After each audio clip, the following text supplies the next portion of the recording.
What's something you talk about often behind the counter? This is an exciting one. SSRIs, are more particularly Zoloft and Lexapro, and diarrhea. Oh, yeah, thought you'd like that one. I didn't know that. This occurs. Up to 16% of patients. There was a meta-analysis of 84 trials found that. And again, you're dealing with outpatient settings here. How many of these are being reported? So it's very common. And I think what's critical here is that this is not like, I've been taking this drug for a week and I had diarrhea twice. This is persistent virtually all day long. It is pretty serious. And a lot of times when people are starting on this medication, they're in one of two camps. There's a whole lot going on in their life and they are diving in and they're dealing with this. And this is one of the ways that they're going to manage what's going on, anxiety or depression. Right. And then there's the other camp of like, I'm kind of nudged into it. I kind of know I probably need to deal with this, but I'm looking for any way out. I don't want to take this. I see I can't take it.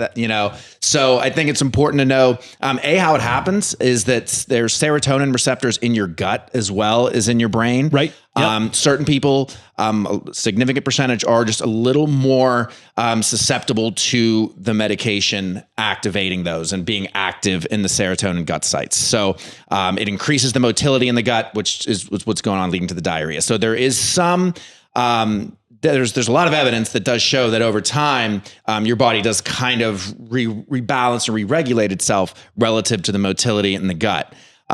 So anywhere from a few days up to a few weeks, this will resolve. So, this is a tough one. This is persistent diarrhea for a few weeks. Yeah, that stinks. But again, it just really depends on, like we always talk about the risk reward and the balance and being open and honest. What is going on? What can you do to manage it?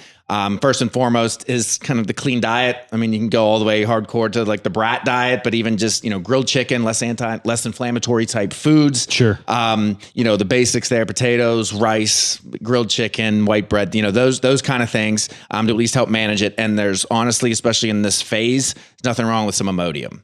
Over-the-counter Imodium, deal with the symptom, get over this hump, see, if this drug's for you, but don't allow this to be a limiting factor. Because again, it does put a pause on a significant amount of people in those early weeks. Yeah. Something that can help a lot of people. You don't want it to be shut down because of that. Makes sense. And the other thing to be very careful with is the dose. A lot of times, especially for anxiety, Zoloft is used at higher doses. So that doesn't mean that they're going to crank you up right away, but often they're starting you maybe at a 50 instead of at a 25. So you're more susceptible to it. And you're more susceptible whenever doses are ramped. So you may have kind of regulated on the 50s, but maybe the 100, your body's just not going to kind of click back and you make a decision there. Is the 50 worth of the balance and the risk reward of potentially something that's not quite resolving, maybe at a higher dose. So as always, the recommendation with this one is not just to manage it, but just be open and, deal with it and process it with your doctor, even though it's not the most fun thing to chat about. Sure. Yeah. How long is too long? You said a couple days, maybe a couple weeks. It can be up to a couple weeks. My goodness. Yeah.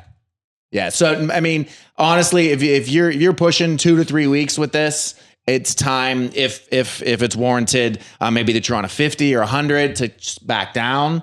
Or even though these medications, the core ones we think about, the Lexapro, Celexa, Zoloft, even though they're all in the same class, there are certainly nuances to the chemical themselves and also how your body responds to them. So while Zoloft may cause this pretty intensely in you, a simple switch to Lexapro simply may not cause it. So that I would say after about 2 or 3 weeks, it's time to do something. Yeah.